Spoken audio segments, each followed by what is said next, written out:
Hello, I'm Kim, And I'm April. and we are Genes, Menopause and Me. Did you know that if you change one lifestyle habit to impact, with the goal of impacting a menopause symptom, that it's likely that other symptoms will be impacted as well? Because our symptoms are not in isolation; they are interconnected, and the potential cause of those is also connected to a certain number of things. So we talked about some of this connectivity today in our class. And we talked about improving something like sleep, for example. So if you don't sleep well, then not only do you feel tired the next day, but lack of sleep changes the foods that you will reach for and how often you'll reach for them and how much you eat the next day. So by improving your sleep, you may actually be improving the way that your body is metabolizing its food, or the number of calories you're eating, or the types of foods you feel comfortable eating that you know nourish you, rather than being a quick energy pick me up. So changing one aspect can change a whole lot of other symptoms as well.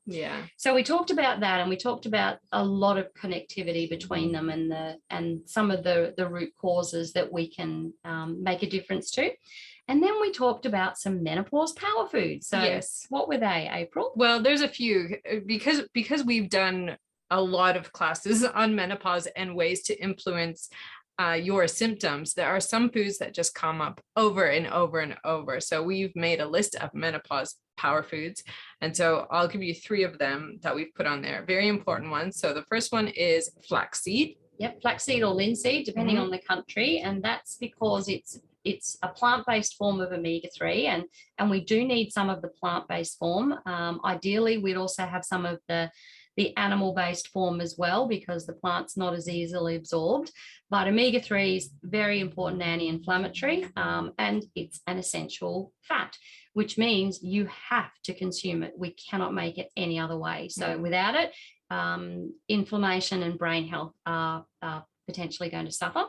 So that's the top of our list. Then we've got spinach, or some kind of leafy green, could be kale. So the leafy greens are the powerhouses of the vegetable kingdom. So if you were running a race and you lined up all your vegetables on a 100-meter track, the leafy greens would get to the finish line before the other veggies even left the start line. So just in terms of the power they pack as nutrients and the way they affect your genes to turn on some pretty powerful enzyme systems that protect against toxins in the environment, like pollution, as well as helping us to detox anything that we need to, that we eat or that we're exposed to. And then the other one is eggs, good quality eggs. Good quality eggs. So we chose eggs because eggs are a source of choline, and choline is one of those nutrients that gets impacted in menopause for some gene variants. So some people absorb choline quite well, but some are supported by estrogen in absorbing choline, which means that when there's estrogen around, they can absorb choline better, but only really in that environment.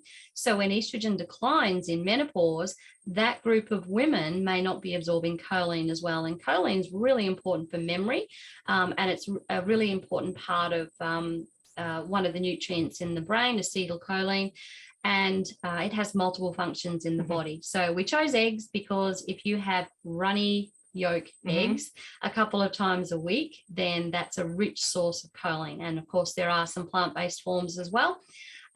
So if you are interested in knowing a lot more than what we've shared with you today, because there's a huge amount of information, and we've tried to put it together so that it's understandable and relevant to symptoms in menopause, while also looking at how we are different individually.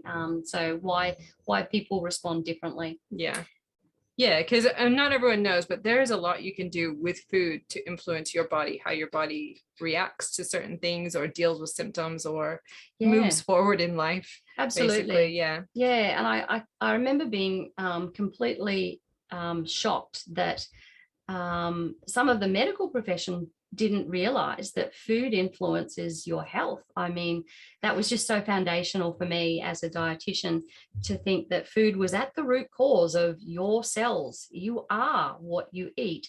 In terms of, if you don't put any nutrients in, then those cells don't function, and they need those nutrients to do their job. So they'll limp along and eventually something will break. So really important to, for me to be aware that just the things that you eat are powerful modulators of how your system functions. And it's not just food to fill a gap, it's actually information being passed through your food to your genes to tell certain genes to go on, certain genes to go off, and how you run your entire human system. Nothing else is as influential as the things you put in your mouth, apart from the air you breathe.